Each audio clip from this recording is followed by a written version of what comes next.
कि शंकर भगवान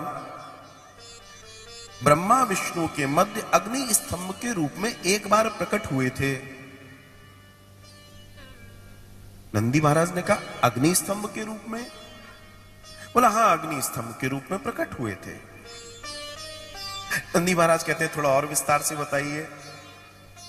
तो वो कहते हैं कि एक बार विष्णु और ब्रह्मा दोनों आपस में बातचीत कर रहे थे, चर्चा कर रहे थे। और वो चर्चा इस बात की कर रहे थे, विष्णु ने कहा कि मैं जो भी कार्य करता हूं उसका सामर्थ्य मुझे कौन दे रहा है? ब्रह्मा कहते हैं कि मैं जो सृजन कर रहा हूं उसका सामर्थ्य मुझे कौन दे रहा है?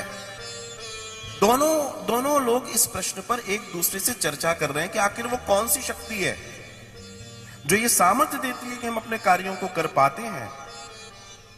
तभी उनके मध्य एक ज्योतिर्लिंग प्रकट होता है, एक अग्नि का स्तंभ। अग्नि का स्तंभ जो प्रकट हुआ तो अनंत आकाश में चला गया, अनंत आकाश में, और उससे इतना प्रकाश फूट रहा था जैसे अरबों खरबों लोग उससे प्रकाशित हो जाएं। वो इतना दिव्य था जैसे मान लीजिए इस यहां पर बीच में एक बड़ा सा विशाल खंबा ऊपर तक चला जाए और उससे प्रकाश फूट रहा हो। उसे कहा गया ज्योतिर्लिंग, जिससे ज्योति प्रकट हो रही है। उसे देखकर दोनों आश्चर्य से भर गए कि आखिर ये क्या है। और जब वो सोच रहे थे ये क्या है, उसी ज्योतिर्लिंग में से भगवान सदाशिव प्रकट हो जाते हैं। बोले शंकर भगवान की जय। भगवान प्रकट हो गए और भगवान प्रकट हुए तो दोनों को देख रहे हैं, दोनों मुस्कुरा के देख रहे हैं। दोनों ने प्रणाम किया, आखिर भैया ये शक्ति कौन है? दोनों ने सावधान होकर पूछा आप कौन हैं? भगवान कहते हैं वही जिसके बारे में तुम जानना चाहते थे, जो तुम्हारे प्रश्न थे। तुम्हारा प्रश्न था वो आखिर शक्ति कौन है जो संचालित कर रही है सब कुछ। भगवान कहते हैं वो मैं हूं। अब दोनों देखने लगे, ऊपर तक देख रहे हैं तो अंत दिखाई नहीं देता। अब दोनों बड़े प्रेम बड़े आनंद से एक दूसरे को देख रहे हैं। दोनों ने स्तुति की। जब दोनों ने स्तुति की तो विष्णु भगवान को भगवान शंकर ने महेश्वरास्त्र दिया, अपना एक अस्त्र दिया, और ब्रह्मा जी को पशुपतास्त्र दिया। ये दोनों अस्त्र दोनों को प्राप्त हो गए। दोनों देखने लगे और भगवान अग्नि स्तंभ में समा गए। जब वे समा गए तो दोनों ने देखा, उन्होंने पता लगाया कि आप मुझे जानो। अब दोनों जानने की चेष्टा करने लगे। तो ऊपर तक तो दिख रहा था कि अनंत आकाश है, आया कहां से ये? नीचे से प्रकट हुआ। तो दोनों के दोनों कहते हैं, दर्शन आता है विष्णु और भगवान ब्रह्मा दोनों के दोनों अनंत गहराई में उतर गए। चलते रहे, सदियां बीत गईं, कल्प बीत गए, लेकिन उसका अंत नहीं मिल रहा था। तब विष्णु जी ने सोचा कि इसका कोई अंत तो है नहीं, मैं वापस जाता हूं। ब्रह्मा जी सोचने लगे हम वापस चले जाएंगे, ये तो चले ही गए, कम से कम मैं कुछ बड़ा काम कर जाऊं, लौट कर बताऊं कि आखिर है क्या, इसका अंत छोड़ तो जाने, लोगों को बताएं। तो ब्रह्मा जी थोड़ा सा धीमे हो गए, विष्णु जी ऊपर ऊपर निकलते चले गए। ब्रह्मा जी ने देखा कुछ भी समझ नहीं आता। उन्हें केतकी का पुष्प मिला।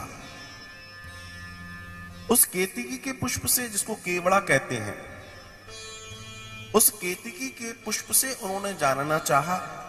उसने भी कहा इनका कोई अनंत, ये अनंत है, इनका कोई अंत ऐसा आप सोचो कि ढूंढ लोगे तो समस्या बड़ी भारी हो जाएगी। लेकिन ब्रह्मा ने देखा यहां कौन मुझे देख रहा है। वापस पहुंचे, शिव वहीं फिर प्रकट है और शिव से कहते हैं कि मैंने आपका अंत जाना है, झूठ बोल दिया। बोला अगर आपको ये जानना है कि मैंने जाना नहीं कि नहीं जाना तो केतकी के पुष्प से पूछ लो। केतकी के पुष्प को ब्रह्मा जी ने मना लिया था और यही झूठ आगे जाके जब ब्रह्मा जी ने बोला, भगवान शिव को क्रोध आया और भगवान शिव ने ब्रह्मा का एक सर, जिससे झूठ बोल रहे थे, काट दिया। जिस ब्रह्मा को हम आज 4 सिरों में जानते हैं, असल में इस ब्रह्मा के 5 सर थे। 5 सर। ये जो ब्रह्मा शब्द है, इसी से ब्रह्मांड शब्द बना है। और ब्रह्मांड शब्द का दर्शन अगर देखें तो अनंत ब्रह्मांडों में एक छोटा सा हमारा ब्रह्मांड है, जिसमें एक सूर्य है, कुछ ग्रह हैं जिनके बीच में हम आप रहते हैं। जितने ब्रह्मांड हैं उन ब्रह्मांड के उतने ब्रह्मा विष्णु महेश होते हैं। हर एक ब्रह्मांड का अपना ब्रह्मा होता है, हर एक ब्रह्मांड का अपना विष्णु, अर्थात बनाने वाला, बनाए रखने वाला और मिटाने वाला। ये तीनों हर ब्रह्मांड में होते हैं। जब आज का विज्ञान धीमे धीमे बढ़ रहा था तो उसको लगता था यही सूर्य, यही ग्रह, इसके अलावा कुछ नहीं है। लेकिन आप सनातनी पुराणों में जाएंगे, वेदों में जाएंगे तो अनंत ब्रह्मांडों की रचना है और चर्चा है। इसका मतलब ये जो सनातन धर्म है, इसका विज्ञान कितना प्राचीन था। जिन्हें ये मालूम था कि अनेक ब्रह्मांड हैं और हम उस ब्रह्मांडों में से एक ब्रह्मांड में किसी छोटे से ग्रह पृथ्वी पर रहते हैं। अब यहां से समझने की चेष्टा कीजिएगा। ब्रह्मा और विष्णु द्वारा महादेव का जो पुरुष वस्तु है, अर्थात जो उनका दर्शन है, वो देखा कि ऐसा है, तब इन्होंने पुरुष सूक्त की रचना की और दोनों ने भगवान का पूजन किया।